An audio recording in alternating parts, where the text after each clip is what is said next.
Welcome in for another episode of Wyatt Zang's College Football Show. College football season is right around the corner and SEC Media Days is behind us. So I wanted to talk about some things in the SEC. I wanted to preview the SEC, talk about a few teams in the SEC that are interesting, that could have breakout years, that could maybe have a lot of pressure on them, that I'm buying stock in. I wanted to talk about all of that. Plus, at the end of the show, I wanted to hit my biggest SEC sleeper teams for 2026. This is an SEC heavy show. I know it's normally spread around. It's a national college football show. But tonight, we're heavy on the SEC because I wanted to, clean up some things after SEC Media Days. Heading into Big Ten Media Days, the Sunday show will be all about Big Ten Media Days and my takeaways from the Big Ten. So let's go ahead and dive into it. Starting off with Florida. My stock starting off with Georgia, sorry, not Florida. Wow, what am I saying? I had Florida listed first, but I had the Georgia segment on the top, so we'll do that first. I am just all in on Georgia after SEC Media Days. I mean, that is like Georgia to me. Before SEC Media Days, I wasn't as high on Georgia as I am now. Coming out of SEC Media Days, the vibe around Georgia just feels different, man. It just feels different. Something just, Kirby Smart just doesn't sound satisfied. He doesn't sound satisfied with what he's done at Georgia, with what he did last year, and it makes me happy.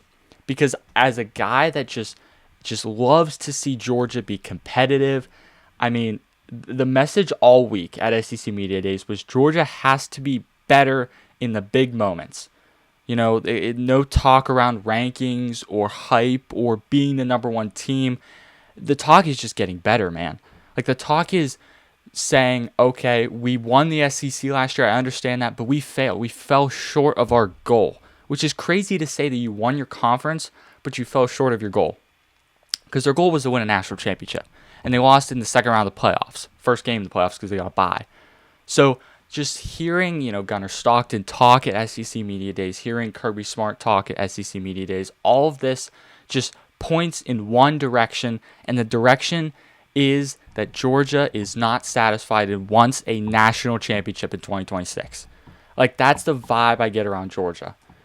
Smart has everyone's attention. Kirby Smart has everyone's attention. The emphasis on leadership and accountability is just so, evident in everything he says. Like, especially when you talk to Gunnar Stockton. Like, I've seen interviews of Gunnar Stockton, and he's just like, he's getting better every day. Like, Kirby Smart talks about him and says that guy is majorly improved as a leader, as a playmaker. I'm just all in on Georgia. Georgia wants to play with more physicality, and I guarantee you whatever Kirby Smart wants to change will get changed. Like, that is for sure. So if Georgia wants to play more physical, they're going to play more physical. So expect that in 2026. Like I said, they're focused on improving after falling short in the college football playoff. And I think that they're just continually showing every single week that they are getting better. Like practice reports and just, SEC Media Days, as I said. And we're a month away from the college football season, like 5 weeks, if not less. We're less than 5 weeks. We're like 4 weeks away, which is crazy because Georgia just keeps getting better. And the hype for week one, I cannot wait. Georgia, I'm all in on Georgia personally. Like I said, for instance, we talk about Nate Frazier. Nate Frazier is going to be a superstar this year. He's one of the best running backs in the SEC. He could become an absolute tank for this Georgia offense. Gunnar Stockton's being overlooked, which is crazy to say because of how high I feel on Gunnar Stockton after Media Days. Gunnar Stockton is being overlooked. People looking at him and saying, he was okay last year. He wasn't the best quarterback. He's not going to win them a national championship. It is not last year. Last time I checked, it says 2026. Last year's 2025. I know that's very, duh information. But it's a new year, and I'm super excited about what Gunnar Stockton's going to do in 2026 because he's getting better. I'm telling you he's going to be better. He was top 10 in the Heisman last year. He could be top 5 this year. Like, that's the potential that he has as a playmaker, as a quarterback, as a leader. And with him having that potential, then Georgia now has that potential. So what I'm trying to say is all these dominoes are it's a domino effect. If Gunnar Stockton's better, then Georgia gets better. If Georgia's offense gets better, Georgia's defense is not going to have to do as much. And then the whole team gets better all around them. So, like, it's just a domino effect of Georgia, and I'm all in. I was kind of hesitant. Like, I picked Texas to win the SEC a while back. I have a new college football playoff bracket coming out very shortly. Like, I'm even thinking about doing it within a week. But stay tuned for that. Very soon I'll release my final college football playoff predictions. But, I'm 50-50 who I think is going to win the SEC between Georgia and Texas. I was, 65-35. Man, I'm 50-50 right now. I am 50-50, maybe slightly leaning Georgia at this point. So I am all very high on Georgia. And Georgia's defense also looks good. I haven't really talked about their defense. Their defense looks incredible. And this wasn't really told at SEC Media Days, but it looks incredible. Like, Glenn Schumann is still one of the best defensive coordinators in America. He's going to put a good defensive product on the field. That's just expect that from Georgia. So, and one final thing I wanted to talk about is nobody's talking about just Georgia's receiver room. Because a lot of people asked, well, I guess they're not talking about it, they're talking about it in terms of a lot of questions, but they're not talking about it of the potential that it has. I'm not saying it has potential to be one of the better, wide receiver rooms in the country, but I'm saying it has potential to be an okay room. Like, a lot of people question Kirby Smart. There was one of the interviews where a reporter asked Kirby what he thought of the receiver room, and Kirby answered and said, literally, he said, "I'm thankful for people like you who are doubting that position because they're just going to prove you wrong." Basically, is what he's basically trying to say. He is that confident in the receiver room. And if Kirby Smart, the head coach at Georgia, who's one of the greatest coaches right now in college football, if not the best coach in college football right now, not all time, but right now, currently, I'm going to trust him. I'm going to follow what that guy says. I'm not going to follow what reporters are saying. I'm going to follow what Kirby Smart says. So if he says that receiver room is going to be good or good enough, then I am in. I am in on that. That is for sure. So, like I said, no one's talking about Georgia enough. No one's talking about how Georgia has the potential to win a national championship. That might be crazy to say, but no one's talking about it. And I think that you should be.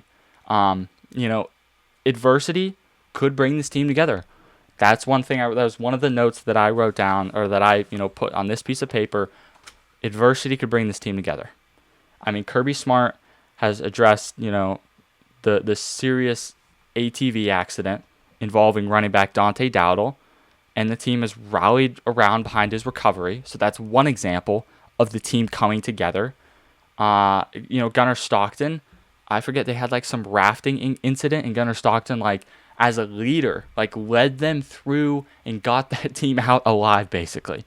Gunnar Stockton, in the moment, got that team out. So Gunnar Stockton, we know he's a leader.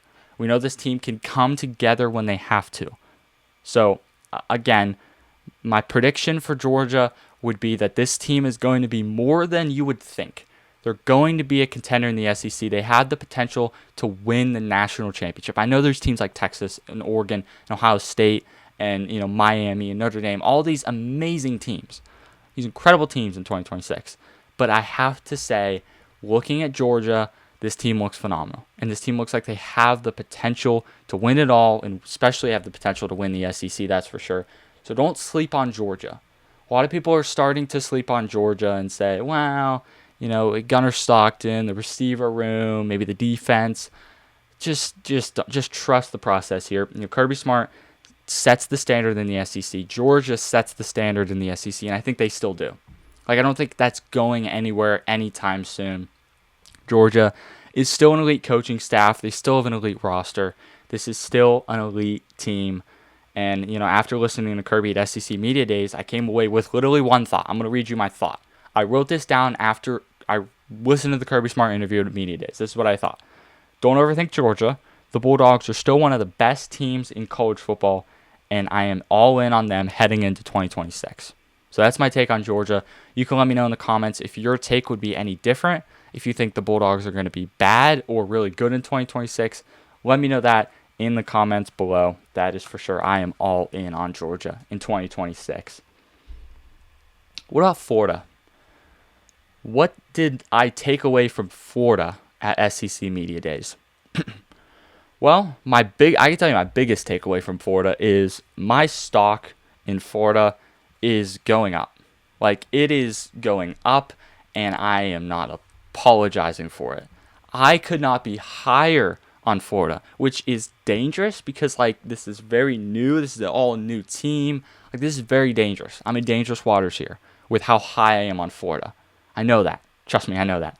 But, Billy Napier is gone, and this is John Summerall's team, and John Summerall is the type of guy that I would follow anywhere. Like, if I was gonna, like, take a hike out in the woods in the middle of nowhere, and I needed someone that would, like, be a leader, and I could take all the coaches in the country, John Summerall is probably top 3 on the list, if not number 1.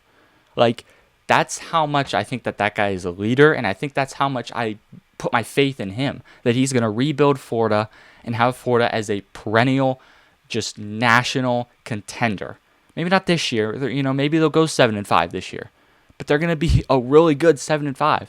They'll be the best 7-5 team in the country. Now, I know it's a tough schedule, and I'm doing schedule prediction shorts, and I'm haven't done one for Florida yet, but it'll eventually come out. And I can tell you one thing's for sure: Florida's gonna be a good team. Florida's gonna be a good team, and I have zero doubt in my mind. So, I have full confidence in what Billy Napier or what John Summerall is gonna do. A lot of people say that he's the Billy Napier 2.0. How can you say that after watching him? Like, how can you say that, oh, he's just going to be another Billy Napier, another G5 coach at Florida? It's not the same. It is not the same. It is different, and it's going to be different. The culture just feels different. Like, just the culture around Florida feels different than when Billy Napier was there. Like, that's kind of my takeaway from this. And also, talent. They're not lacking in talent. Like, this is one of the more athletic rosters in the SEC. Like, unbelievable wide receiver room, by the way. Sneaky, underrated wide receiver room. Like, incredible wide receiver room. Vernell Brown is going to be incredible. So, don't sleep on the wide receiver room and the quarterback room. I know there's questions around who the starter is going to be, whether it's Aaron Philo or Tramel Jones. Me, personally, I gave my prediction. I think it's going to be Tramel Jones. But don't sleep on that. Because whoever starts there is going to have a really good year. That's my prediction. Like, I think they're going to have a top 5 year in the SEC, which, when you're talking about Gunnar Stockton and Arch Manning and Trinidad Chambliss, and, you're talking about John Mateer and, Honora Sellers, all in the SEC, for me to say that they're going to have a top 5 or 6 year in that conference is high praise. But that's just how confident I am in Florida. I know it's a little much, and you might look at that and say, well, you're way too high on Florida. And I might be a little bullish on Florida.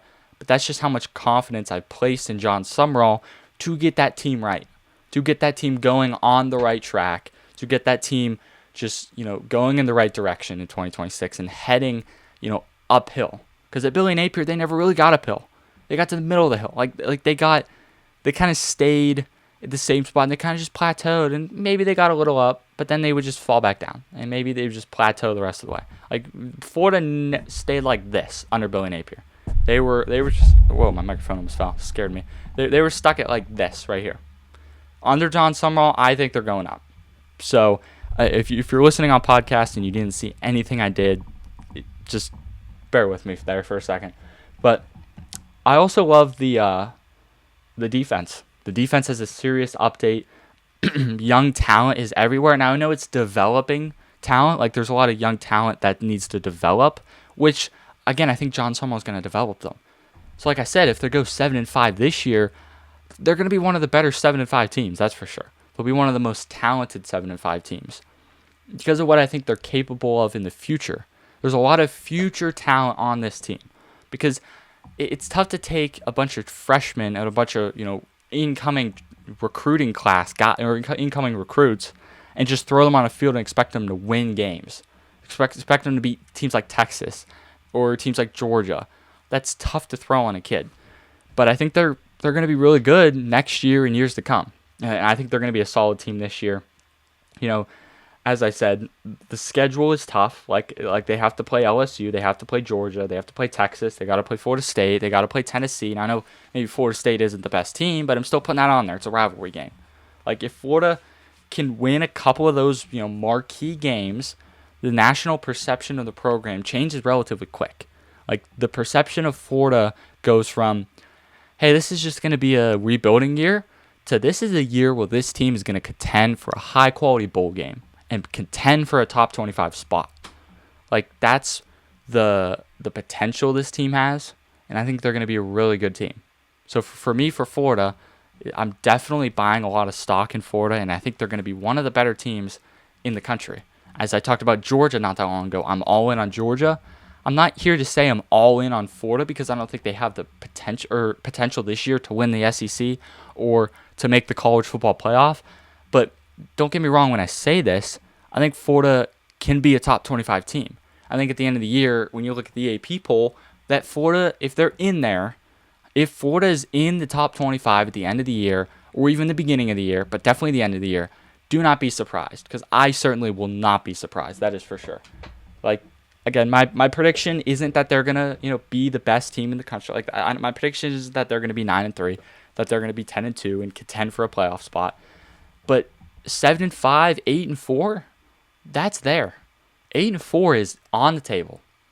Like, as I said, looking at the schedule, like, you pull off like one of the Texas, LSU, or Georgia wins, you're off to the races. So that's my feel on Florida right now. My final take is that Florida isn't back just yet.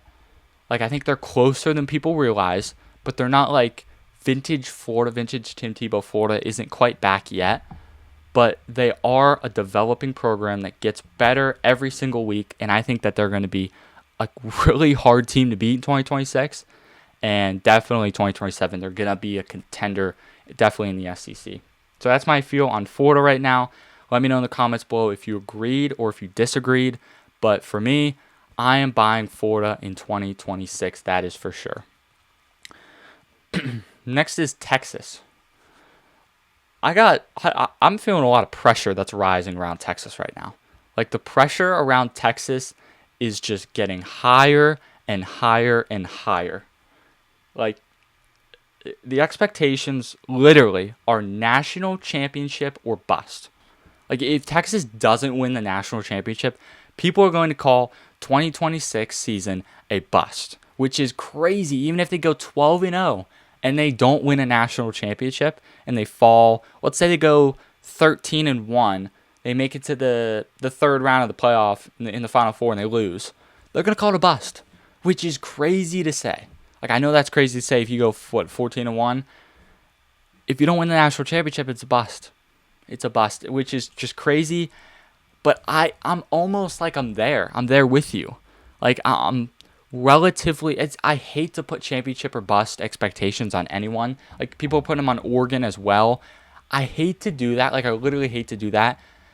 But I'm going to say if Texas doesn't make the Final Four, I'm calling it a bust of a season. If Texas makes the Final Four and plays a competitive game in the Final Four and loses because, a bounce of ball the other way, I'm still calling that a really good season. Like, don't get me wrong. I'm getting choked up thinking about it. But don't get me wrong. Like, Texas is going to still have, like, if Texas makes the Final Four and just one game short of the national championship, it's not a bust. It's not a bust. But I do feel that the pressure is rising. The outside pressure, maybe not pressure that I'm putting on them, but the outside pressure is definitely rising on Texas. Texas has become one of the biggest brands in college football again. Anything short of a college football playoff run feels like a disappointment. Like, that's literally a quote from some people that are around Texas. Being really good isn't enough anymore, which is tough to put expectations on a team. But that's what people are putting on Texas. Another question. Is Arch Manning finally the guy? Is he finally the guy that's going to get Texas over the hump of the playoff and success in the playoff? The spotlight has never been bigger under Arch Manning. Like, this is it. This is the biggest moment of Arch Manning's career. It's the biggest season of Arch Manning's career. It is make or break. It is make or break for him. This decides what pick he's going to be in the draft. This decides whether he can win the Heisman or not. This is going to decide whether he wins the SEC championship, makes the playoff, a national championship. All those things are expectations put on Arch Manning, which is crazy.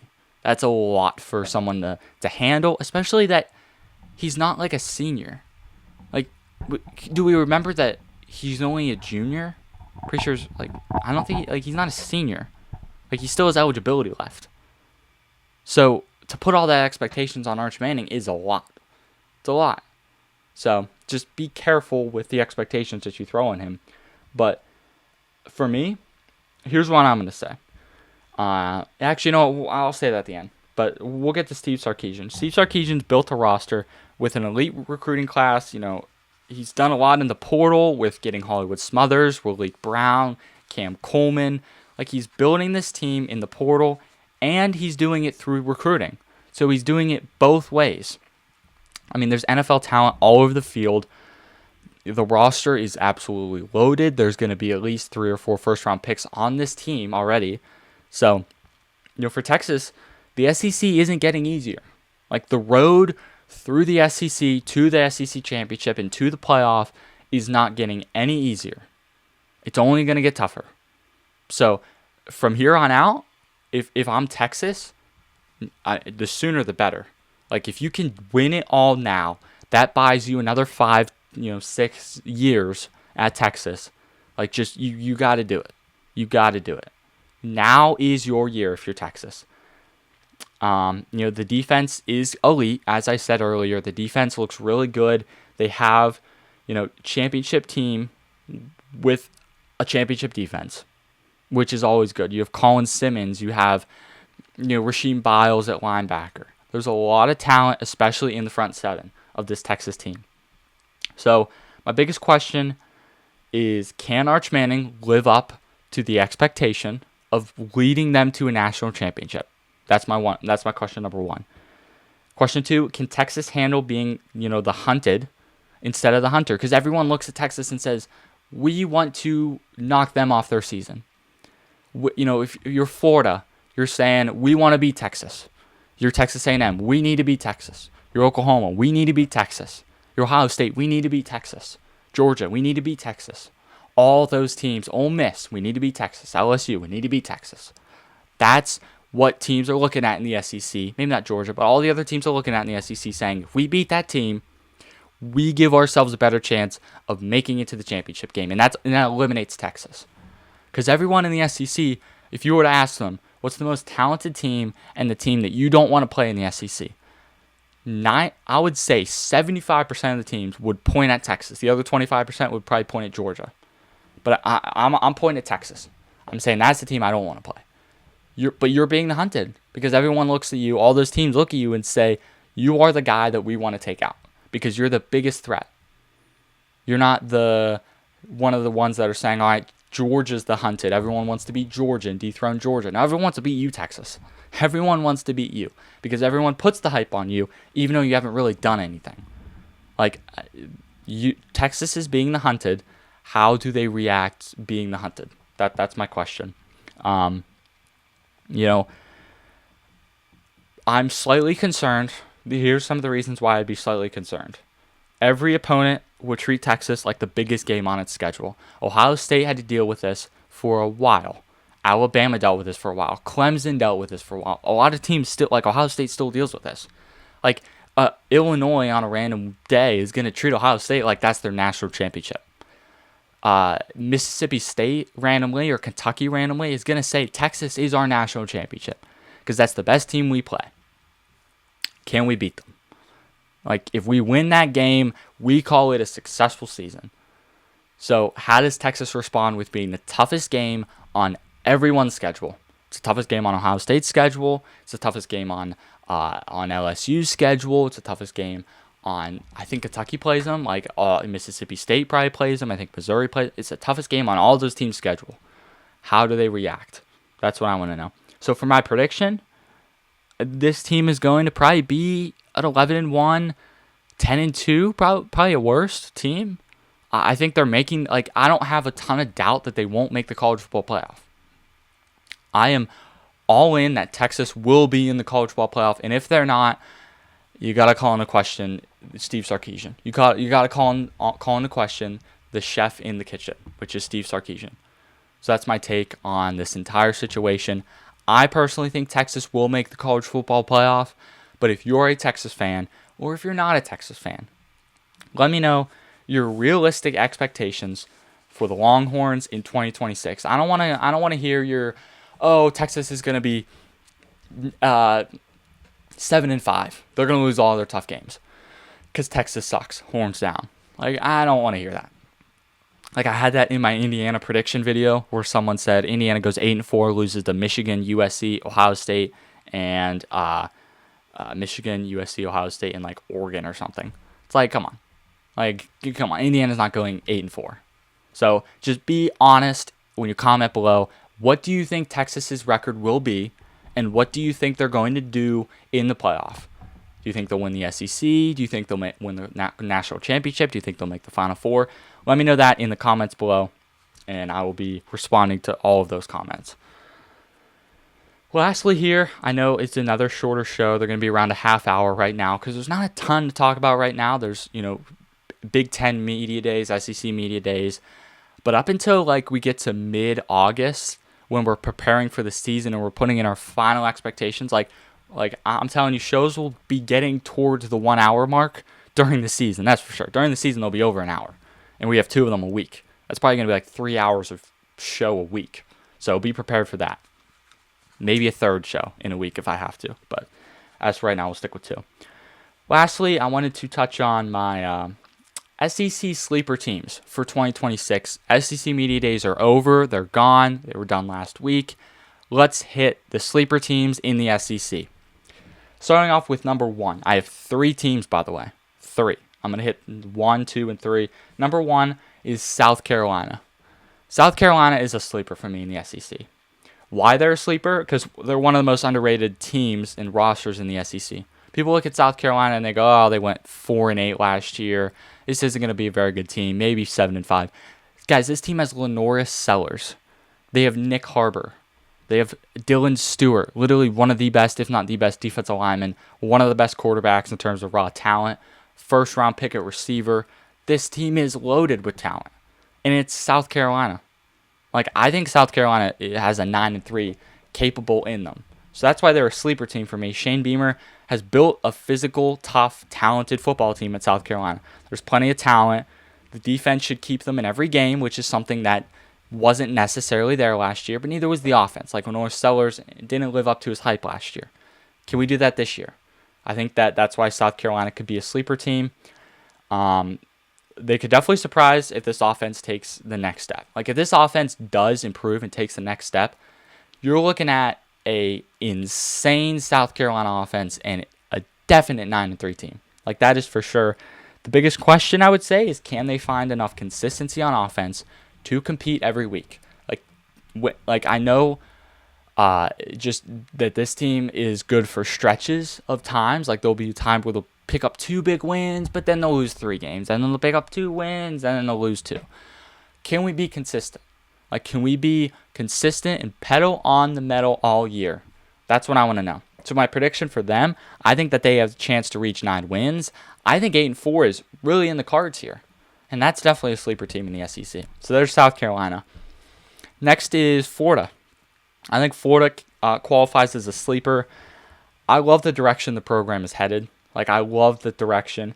They got a lot of elite young talent. That is for sure. Tramel Jones has the potential to be a difference maker.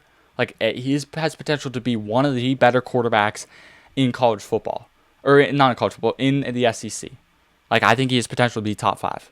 Maybe not top 3, because you have Arch Manning, Gunnar Stockton, Trinidad Chambliss, John Mateer. Like, he has potential to be top 5. I think Tramel Jones, who I believe is going to win that job, starting job for week 1, I think he has potential to really lead this team. They have one of the highest ceilings outside of the top upper echelon of the SEC favorites, you could say. I think if quarterback position clicks for Florida, they got enough talent at wide receiver. Jaden Baugh at running back. I mean, are you kidding me? Give number 13. When in doubt, give number 13 the ball. Like, that guy is going to be a workhorse in the backfield for them. The defense has potential to become one of the better units in the conference. That's for sure. I think the defense has potential to be a phenomenal team, and I think they will be. I think defense has the potential to be a phenomenal unit. inside of the ball for this team. Like, I'm very confident in that. They could play their way into the top 25. Like, I truly believe, we just did a Florida segment not that long ago. I truly believe that Florida could play their way into the top 25 and play their way into even a top 20. Like, I'm dead serious. Florida could go 9-3. I am dead serious when I say that. So that's Florida. And lastly, the last team I wanted to touch on was Kentucky. Kentucky's a sleeper because, you think about Kentucky, they're just not a well-known team in the SEC. The well-known team in college football at all. Like, Bob Stoops is out, but Will Stein is in. So you're looking at them, okay, Kentucky's really never been a powerhouse. They're still not a powerhouse. They have a new head coach in Will Stein, who will eventually work, I believe. But, some people are saying not this year. You have a new quarterback. You have all these different questions. Around Kentucky.